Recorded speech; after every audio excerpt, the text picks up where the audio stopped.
Howdy gang, hope you're all having a fantastic day. So today I start modifying that amplifier back there, which is my Marshall Origin 20 amplifier.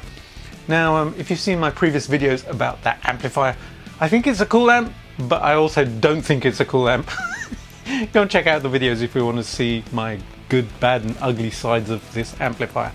So I managed to squeeze some cool tones out of it, but the plan was always to modify, and my friend Jason Tong over at Head First Amps, he's done a bunch of mods to Origin 20s and he's made them sound absolutely phenomenally fantastic.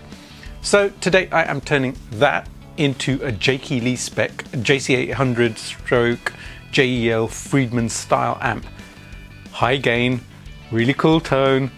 Yeah, I don't have one of those in my collection, so I will in a few hours time. Alright, so what I'm going to do today is a little bit different from my previous videos where I've shown you amp builds and stuff and amp modifications.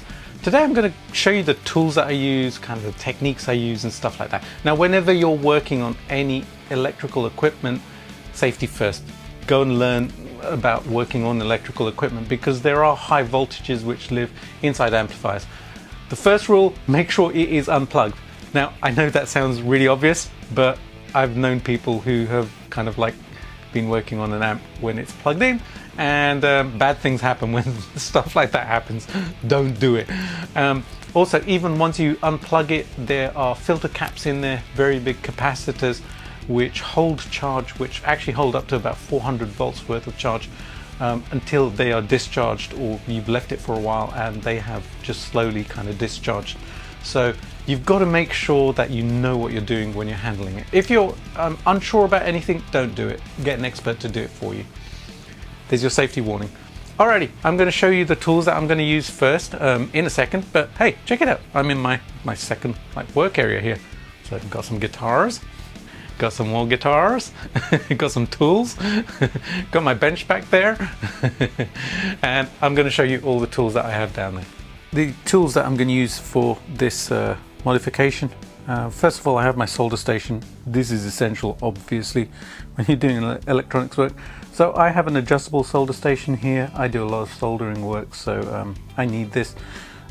Jason over at Head First recommends to use about 360 degrees maximum heat to do this because of the PCB which is in the Marshall. Also have the solder there, have a couple of reels there, and then my other tools. So I have a selection of pliers, wire cutters. Where are they? there they are, wire cutters, and also some other things. Wire strippers. I have these automatic wire strippers. These rock. Basically you just put the wire in and do this and it does everything for you, which is awesome. Makes it just so much quicker to strip wires and stuff properly. And then I have these two as well, which are kind of X-pattern tweezers. These are great because when you need to hold a component, when you're putting it in an amp, you can basically just lock it in place like that and just hold it at the end. They absolutely rock, and then basically when you're done, you just do that, rather than having to actually hold the thing in place and put pressure on the tweezers. Sounds like a little thing, but trust me, I've done so many solder jobs that these things absolutely rock. So the most valuable tools are right down here. These are actually these are my component pullers, and basically I made these. It's a basic paper clip which I have turned into a hook at the end, and what I can do is essentially in the PCB get under the leg of the resistor or the capacitor, just like that, and then pull it up once the solder is heated. And I've used so many tools, I've tried so many tools, tweezers and pliers and etc to actually pull components. These by far are the most efficient and the quickest. Basically just hook it onto one side. I'll show you when I do it, but you hook it onto one side, heat up the solder on that side, and pull it, and one side comes off, and then you can grab one of your pliers and pull the rest of the component out. Have a solder sucker. These are essential for getting solder out of PCB holes. Really effective. multimeter whenever I need it, and because I'm kind of old, I need these are magnifiers, and I'm going to wear these while I'm doing the work, because otherwise I'm not going to be able to see anything. So there you go, that's pretty much it. Then some, you know, screwdrivers and stuff like that. Whatever else I need is down here as well. Alrighty, time to get to work. Let's do it. The other thing that I have are the instructions about how to do it. You can download this from Headfirst's website. I'll leave a link in the description box below. And all of my components, I've actually separated everything out, marked it up, marked what the resistor numbers are and stuff like that. Got all my capacitors, switches, etc, etc. So it'll make life easy when I'm actually doing the work. Alright, I am going to get the amp on the bench now and then get working on it.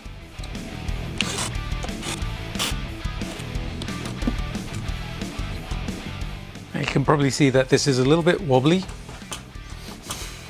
I'm not going to be able to work on it like that. So my solution to this is like just a box or something. This is a box for a Seymour Duncan pickup. I find these to be quite useful because you can use the flat side like that, the thinner side, or you can put it on its side. With this, putting it on the side like that, slipping it under the amp, there you go, stabilizes the whole thing. Basically what you're looking for is roughly the same height as the transformer, so this is still at a little bit of an angle, but it's fine, it's stable, it's nice and stable, it's not moving around. So now I can get on with working inside here. Alrighty, I'm ready to work on the amp, and first thing I'm going to do is take these marker pens and the instructions, which are just down here to my left, and mark out the components on the board which I need to take out. Now the reason I have different colored ones is because some of them need to be completely removed, some of them need to be replaced, and then just an extra color for stuff which, I don't know, just. But a couple of these are going to be very useful to identify what I'm going to take out. So the ones that are going to definitely come out, I'm going to put in red, and then the ones which I need to replace, I'm going to put in blue, and the purple one if I need another color. So I'll just go through the instructions. You can download these from Headfirst Amps, and then basically just follow the instructions. I'm going to follow what Jason's telling me to do, and let's see where we get with this amplifier.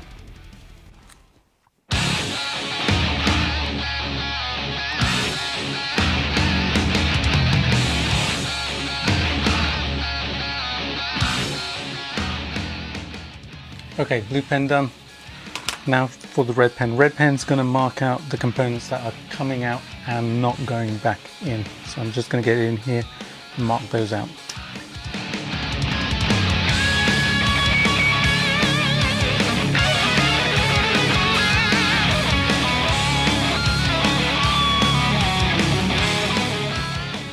So it turns out that the red looks like the blue and the blue looks like the red on the PCB, that is. So what I ended up doing is the components that I need to replace, I've put a dash next to them, and then the components I'm going to be taking out, I've put a dot next to them. So I still use the red, but I've basically done dots and dashes to delineate what I need to do. Alrighty, time to take some of these things out.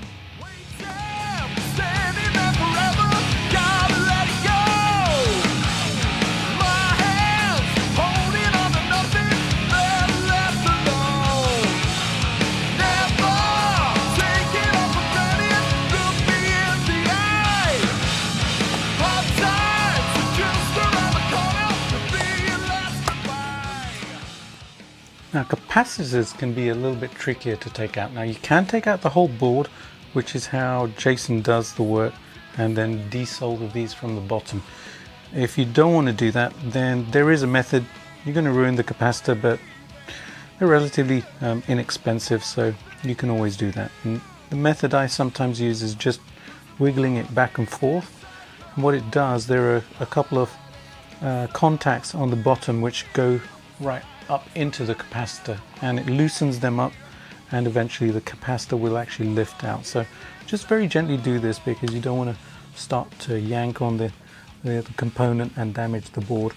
And sometimes you can even get a little bit of space underneath them, so that you can get a a wire cutter underneath in order to cut the component out. So now you can probably see it's loosening up. I can move it a lot more than I could originally. So I'll keep doing this and eventually get this out. There you go. Just heard one of the contacts snap, and I can do this. And cut the other contact, and the capacitor is out.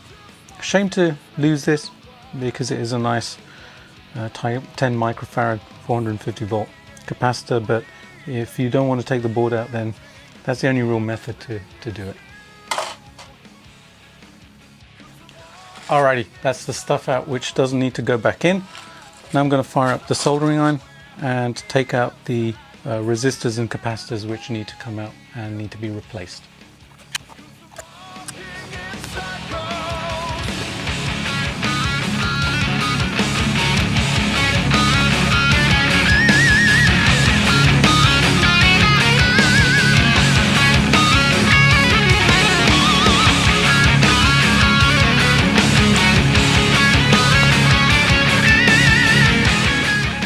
Alright, all the components are out now. They are there, and in my mind this was going to take about half an hour to do. Of course, in the grand scheme of things it didn't. It took significantly longer, and some of these components were kind of strange.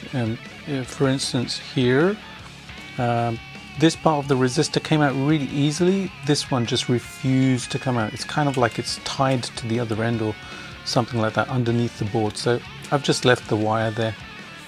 I can hook the other side of a resistor onto there. But tricky and finicky board to work on this one. So maybe Jason had the right idea of actually taking the whole board out and just working on it like that. Anywho's, I haven't done that. There's some rewiring to do because the half tube which is used as a buffer for the loop is actually used as another gain stage, so the loop's going to stop working. I actually have the loop mod which I'm going to be putting in here, one's the head first loop boards, so I'll do that a little bit later, but first I've got to populate the board with the new capacitors and resistors. Now I probably mentioned that I was going to try and not pull the board. Well, I pulled the board. Needed to get a couple of components or the legs of components out. They're wrapped around really tight in some places, so they don't actually pull out of the top of the board, which was slightly problematic sometimes, but hey, I'll get around that. Anyways, it gave me a chance to actually run these three wires under the board. I was actually going to run them over the board on the top, but this will just keep them out of the way. This basically reroutes the signal how it was from the original Origin 20 to the head first mod, which is obviously the 800 stroke JEL mod. So it's kind of repurposing this tube, or half of this tube, as another gain stage. It's also connecting like the tone stack to the correct place so that the signal actually gets to where it needs to, otherwise the amp won't work. So this was actually worth doing. It's not very difficult to take the board out, and yeah, it's out now. These three are done, and I'm going to put the board back in and then pop the components in that I need to replace. Then it will be time to check the amp. Yay!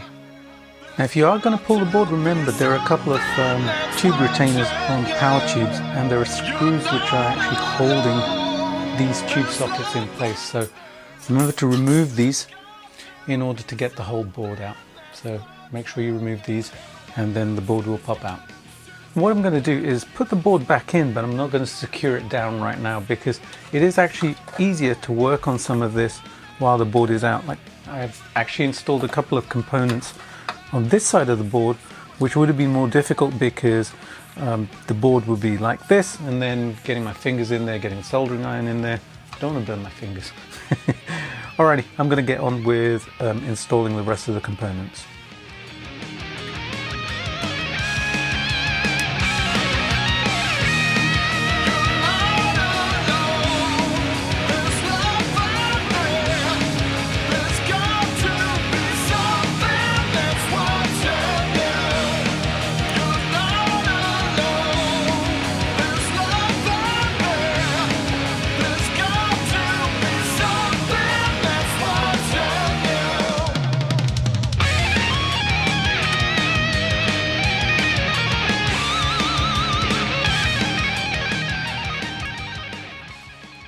Alright, that's all the components installed. Some of it was pretty easy, some of it was pretty hard, simply because of this board. Everything is really compact and it's very tightly packed together, so when you've got to do something like this, it's tricky. But I got everything done, and I've left the board loose actually, because there is one more mod which I need to do, which is the Jose clipping mod. So I'm gonna add Xena diode clipping into this amp as well, because more is more, right? We obviously have a boost switch on this, but we need a more boost switch on there, and yeah, that'd be pretty cool actually, because the Jose mod will drive it in a slightly different way. So light's fading today. I'm actually using my lamp now, so I'm going to carry this on tomorrow. And by the way, this is how I keep track of everything that I've done. I've got the instructions here, and I tick everything off. I cross everything off the list, make sure that I've gone through all of the instructions, done what I need to, so that I know that all of the steps have been taken. So just need to do this connection to the pots, which I'll do after I do the Jose clipping diode mod to the amp as well.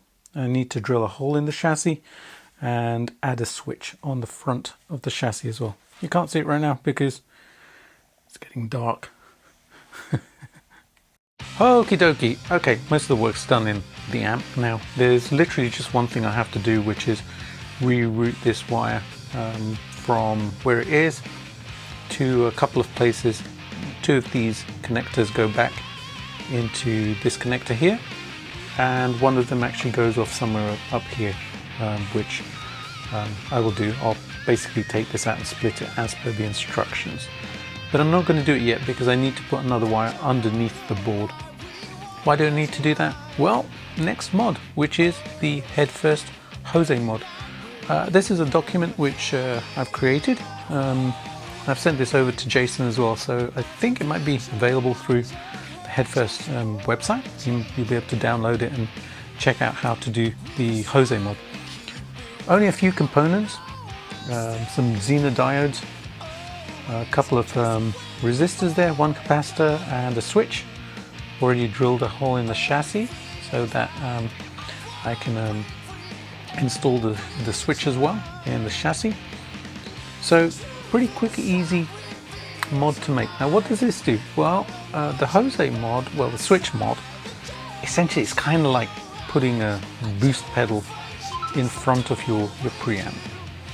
So imagine sticking a tube screamer or something in front of the amplifier. Sounds different when you do this mod with the Xena diodes, but that's the kind of concept. We're going to have two different positions of clipping as well, asymmetric and symmetrical. Now symmetrical is very smooth, and it's going to be these two diodes, which are 20 volt diodes. They're both 20 volt. These two are going to create the asymmetric clipping. Asymmetric is a little bit more aggressive. Think of this in terms of, this is a tube screamer, this is a Boss OD1 or an SD1. So a little bit more edge when you do asymmetric clipping. You feel it under your fingers as well, and you hear it in the tone. So this is a 5 volt Xena, this is a 24 volt. That's going to create the asymmetric circuit. Alrighty, gonna start doing the mod now and then finish off this amp. Shouldn't take too long now.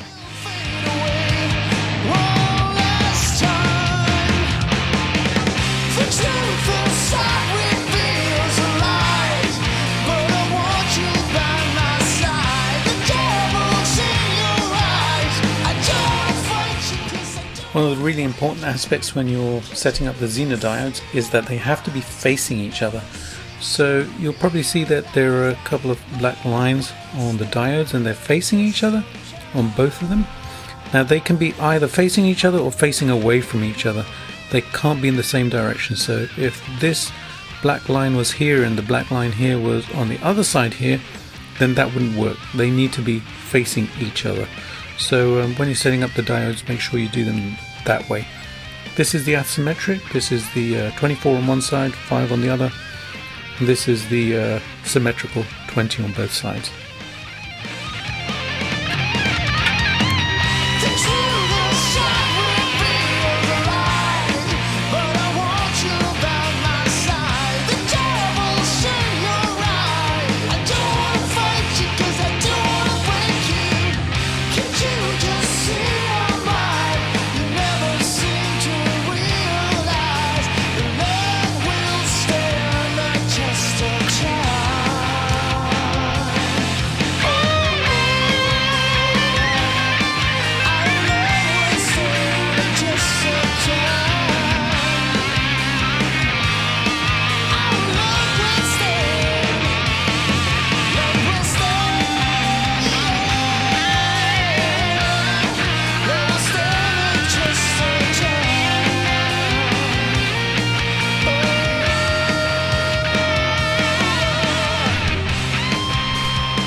Alright, that's all the mods done.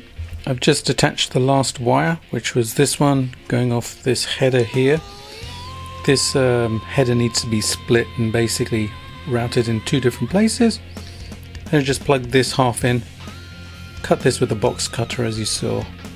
And this wire here, this is a shielded cable which goes out to a switch on the front, and this is the hose clipping switch. So all of it's done. I had to improvise here. This is supposed to be a 0.47 microfarad capacitor there. I thought I had a 0.47 microfarad capacitor. I didn't. I had a 0.22, so what I've done is I've done 2 in parallel. That makes 0.44, which is close enough. It should be fine. I'll test it in the amp. I can replace that if necessary. But I was hoping to use one of them because they're big capacitors. These ones I use, the Sozos. But anyways, that's all done. And what this does is it actually sets up the signal for the hose clipping, which goes down to this header here, and then down to there. And obviously this cable is soldered in underneath the board, as you saw. You can find out all the details about all of these mods at the Head First website, and also on Jason's YouTube channel. He's done some really great videos which have helped a massive amount in doing the mods to this amplifier. So please do go and check out his channel. Subscribe to the channel as well, because he's a lovely guy and incredibly knowledgeable, and he does some killer mods to amps, especially the Marshall JCM800s and stuff, which is essentially what I have just turned this into, but the Jake E Lee spec one. Yay! Alrighty, fingers, toes crossed, this all works. I've got to plug it in and check it out now.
Wow,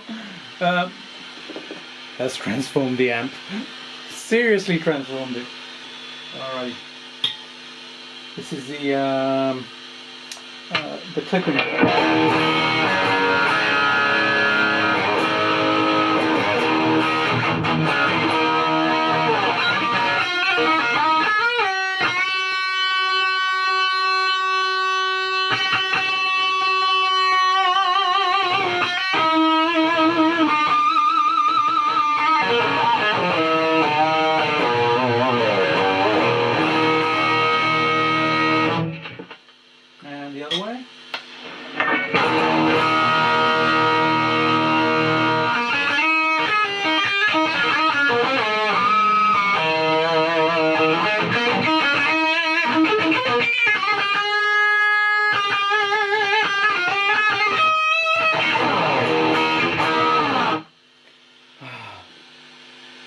that was so worth doing.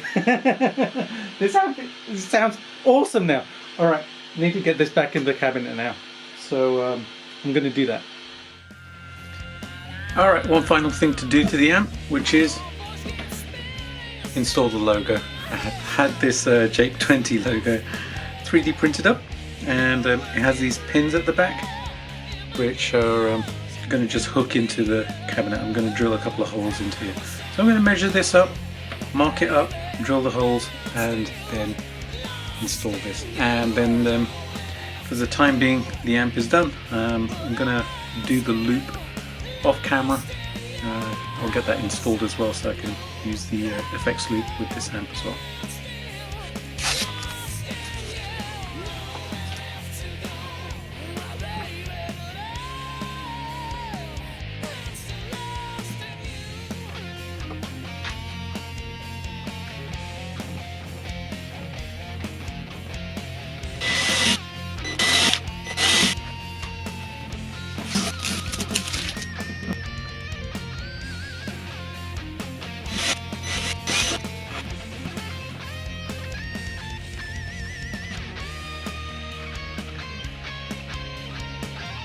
And there you go, the amp is done for now. I've got to install the loop, but I will do that off camera like I said.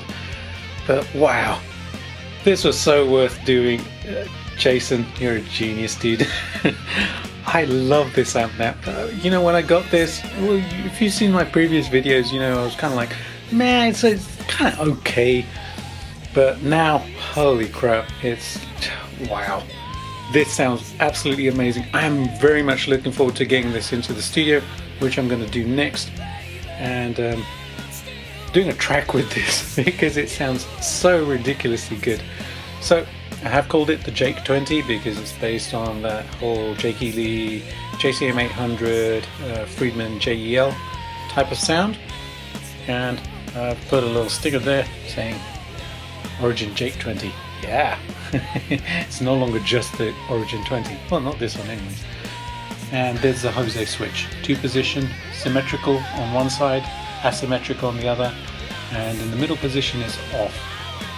And the game pot, actually, what the switch on here, push-pull, it used to be a boost, now it works in the reverse way. So when it's in, it's the high gain mode. When it's out, it's low gain mode. And boy, does this sound good. The EQ actually works now on this amp. The presence, the master, the gain, everything just works on this amp now. It's a really, really cool amp now. And that was one of my bugbears with the amp when I did the other videos with it. The EQ section didn't work as it should.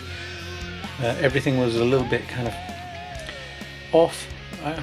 But now, you know what? This is a cool amp. Very unique. My Jake 20.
Wow, that has certainly transformed the amp. It's like a brand new amp, literally is. This doesn't resemble the amp that it started out as. The amount of gain that's available is much more. The tone is just so much better. It just sounds absolutely amazing in here. I've just got it plugged into my 112. It has a 1979, 1980 Celestion G1280 speaker in there, which one of my favorite speakers. But everything works as it's supposed to. The gain works as it's supposed to. The tilt is fantastic. Bass, middle, treble, presence respond as they need to now, and the master works as a master, which is absolutely brilliant, really. And obviously the Jose switches in there as well. They kick in a little bit more saturation, which is fabulous to have.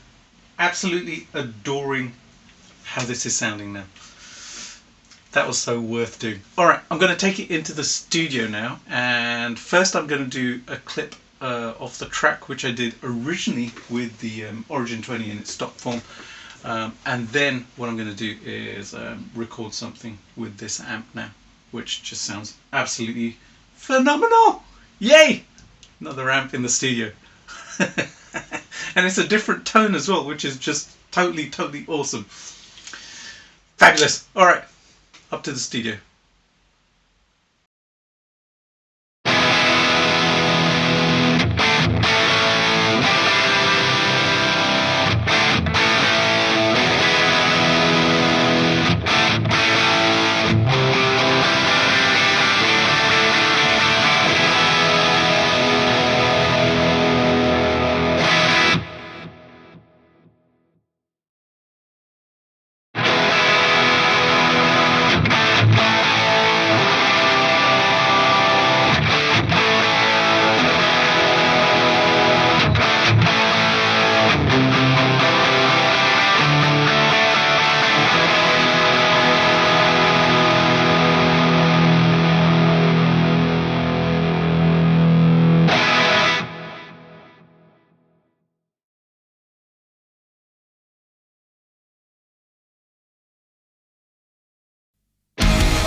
So there you go, final thoughts on this amp.